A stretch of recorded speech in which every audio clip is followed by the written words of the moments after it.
Good afternoon everyone. ఏంటి mixie jar చూపించేస్తుంది, వంట చూపించాలో process చూపించాలి, తర్వాత కదా మిక్సీ పట్టాలి. వెంటనే ఇలా చూపిస్తే మేము ఎలా చేయాలనుకుంటున్నారా?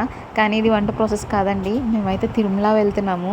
నాకు స్వామివారి దగ్గరికి వెళ్ళేటప్పుడు ఇంట్లో పిండి దీపారాజన పూజ చేసుకోవడం అలవాటు. అందువల్ల స్వామికి అయితే బియ్యం పిండి అయితే వేస్తున్నాను. ఏం లేదు, సింపుల్గా మిక్సీ జార్లో బియ్యము చక్కెర అయితే వేసుకొని మిక్సీ మెత్తగా పట్టేసుకొని ఆ స్వామివారి దీపాలలాగా అయితే తయారు చేసి దాని మీద స్వామివారి నామాలు అయితే వేస్తాను. ఏంటో మంత్లీ వన్స్ ఛాన్స్ వచ్చినా కూడా చాలా బాగుంటుంది అనిపిస్తుంది తిరుమలకి వెళ్ళడానికి. కానీ మనకి ఆయన అంత అనుమతి అయితే ఇవ్వలేదు. ఎప్పుడో ఏందో పిలుస్తున్నారు. కానీ ఆయన పిలిచినప్పుడు ఖచ్చితంగా మనం పోవాలి. ఆయనకు చూడాలనిపించినప్పుడే మనం వెళ్ళాలి. ఎప్పుడు పడితే అప్పుడు మనం అనుకుంటూ వెళ్ళలేం కదా. స్వామివారి నామాలు అయితే చక్కగా పెట్టానో లేదో కామెంట్ చేయండి. మరి ఆయన పూజకైతే సిద్ధం చేసుకుంటున్నాను. కానీ ఏంటోనండి, తిరుమలకి వెళ్తే అది ఒక రోజున్న 2 రోజులున్నా చాలా పీస్ఫుల్గా ఉంటుంది మైండ్. అసలు మనకి ఇంట్లో ఉండే ఆలోచనలు కానీ ఏది అదర్ ఆలోచనలు అంటూ ఏమీ ఉండదు. అంత పీస్ఫుల్గా ఉంటుంది.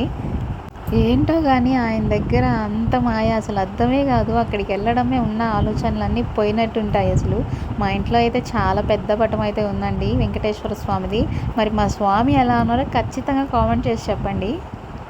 నాకెందుకో మా ఇంట్లో వెంకటేశ్వర స్వామి చూసినప్పుడల్లా ఆయన తిరుమలలో కొండ మీద ఉంటారు కదా, సేమ్ అలానే అనిపిస్తారు. నేను ఈ తిరువల్ల శనివారాలు ఆ టైం వచ్చినప్పుడు 7 పిండి దీపాలు అయితే పెడతాను. లైట్స్ అన్నీ ఆఫ్ చేసేసి ఆ 7 పిండి దీపాల కాంతితో అయితే మా ఇంట్లో ఉండే వెంకటేశ్వర స్వామి చూస్తే కొండ మీద ఉన్న ఆయన్ని చూసినట్టే ఉంటుంది నాకు. ఓకే, అలాగే స్వామికి అయితే యాపిల్ పండ్లు పెట్టుకొని పిండి దీపం అయితే పెట్టుకొని స్వామివారి పూజ అయితే చేసుకుంటున్నాము.